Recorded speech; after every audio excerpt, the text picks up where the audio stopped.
The central government has introduced E85 petrol in India. Yes, it has opened pumps in Delhi and Mumbai, and it will be spread to 500 more locations by the end of this calendar year alone. But it has created some air of confusion and panic and anticipation in the Indian car market. How is it going to affect your car buying decision? What should you know? Let us decode everything for you.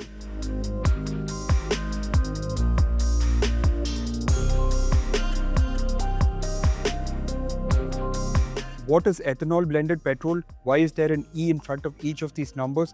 Well, ethanol blended petrol is petrol, like we said, blended with different degrees of ethanol. E20, that's the one that the government introduced a few months ago, that has a 20 to 80 ratio, where 20% is ethanol and 80% is petrol. And then there's E85, which has an 85% ethanol blend to a 15% petrol blend. And finally, we will reach E100, which has 100% ethanol working as the fuel in your vehicle. Why is the center putting its weight behind ethanol blended petrol? Well, there are three main reasons. The first one is, of course, energy security, given the volatile situation right now and our dependency on other nations for oil production and oil supply. And ethanol blended petrol will reduce our dependency and give us energy security. The second is overproduction by the ethanol industry. Currently, it has an output of 2,000 crore litres and will add an additional capacity of 400 crore litres by the end of the year, whereas complete consumption across the nation at present is just 1,100 crore litres. That means there is an excess production, and ethanol blended petrol is one of the best options for this. And third is, of course, it's cleaner for the environment. How do you get ethanol to blend in the petrol? Well, it's made from things like sugarcane, rye and corn, and there is an excess production in the industry. What makes a vehicle E85 and E100 compatible? Can you fill them in a normal, non-compatible vehicle? Well, for starters, it has different hardware. There's an ethanol content sensor, which helps the ECU detect the amount of ethanol in the fuel. And you also have to control the fuel flow rate, as ethanol blended petrol requires more fuel to offer similar kind of performance from what you'd get in a normal petrol vehicle. It also needs higher capacity injectors, and because ethanol based petrol doesn't heat as well as regular petrol, you also need heaters, especially in colder areas. The higher the blend of ethanol in the petrol, the different would be the air fuel ratio mixture, and thus you would need the sensor to be able to read what level of ethanol based petrol you're filling in the vehicle. Yes, that's actually one of the advantages, that when you have a flex fuel vehicle, you can fill ethanol based petrol of any degree up to that E20, E85, E40, E30, whatever it is, you can fill it in an E100 compatible vehicle. Now, what happens if you were to fill E85 or E100 petrol in a normal vehicle? One, it would invalidate your insurance and warranties. Two, there's a higher water content in the petrol, which means that it would corrode your parts faster. And also, like we said, because there needs to be an ethanol blend sensor and the fuel air ratio mixture needs to be higher, your engine will get damaged quickly. Currently in the Indian market, there's only one flex fuel vehicle on offer, which is Maruti Suzuki, that launched a flex fuel Wagoner priced at around rupees 7.2 to 7.5 lakh, and it's only available as one top spec model. Now that we've told you all the technicalities of ethanol blended petrol, why you shouldn't fill it in your normal non-compatible vehicle, and also why it's happening, here are some of its advantages and disadvantages. Now, in terms of positives, one, like we said, it's cleaner for the environment. There's less emissions and it's a much greener fuel.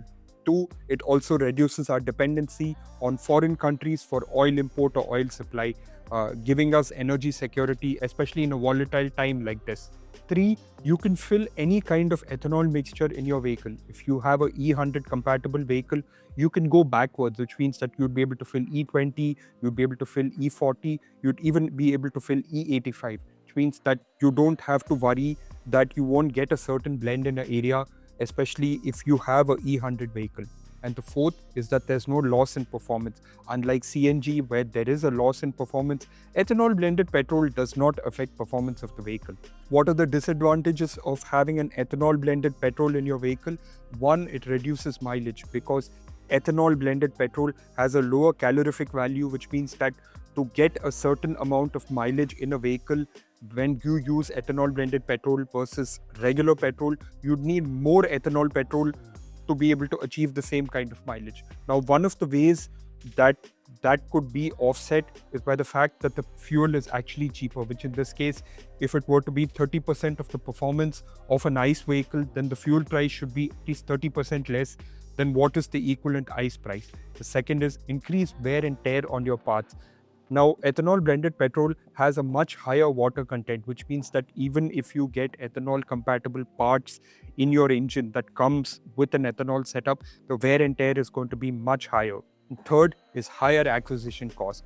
Now, the ethanol blended vehicles, at least at present, require much higher upgrades. So the acquisition cost is currently higher. What it would take you to buy an equivalent ICE vehicle. Now, currently, the closest we have come to seeing what different manufacturers have on offer is at the 2024 Bharat Mobility Expo, where there were at least 19 flex fuel vehicles on display, each showing each manufacturer's approach to the game. But at this moment, only the Maruti WagonR flex fuel exists. And finally, one of the biggest cons that exists at present is lack of infrastructure. There are hardly any fuel filling stations. The government has said that it wants to expand to 500 locations by the end of this calendar year and eventually have at least 5,000 locations across the country.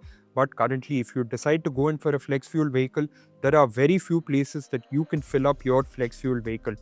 And this is mostly right now limited to larger urban locations, but eventually is expected to get spread out across the country. What does the roadmap for ethanol blended fuels look like in India? Well, for starters, the government has implemented E20, which is a 20% blend of ethanol, 80% blend of petrol. The government is expected to push for a higher ratio in the future.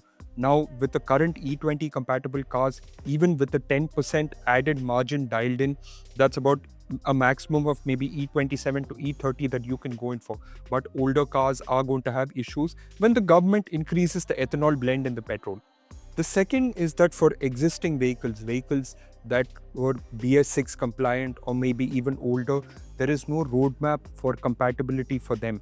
The government has not announced a plan of any kind of how these vehicles will be compatible, whether you'll be incentivized to turn them in and buy yourselves ethanol compatible vehicles. There's no roadmap from the central government. Now, globally, conversion kits exist to be able to run older vehicles on ethanol blended petrol, but these conversion kits are yet to be officially recognized by the Indian government. A few organizations have imported them, and there are reports suggesting that the kits were able to offer large benefits to older vehicles that were not ethanol compatible.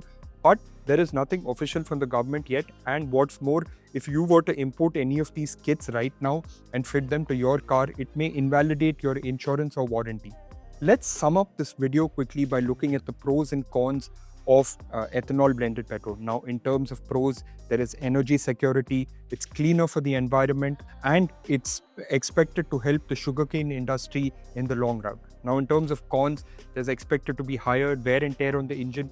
There's no roadmap for current vehicle owners pre-BS6 and BS6 as well. And finally, there is a lack of infrastructure. There aren't enough filling stations, and there aren't even enough models in terms of ethanol compatible vehicles. So what do you think of E20 petrol? Do you think that a government should go in for higher blends and create a plan for existing models? Let us know in the comment section below. Thank you so much for watching. Take care.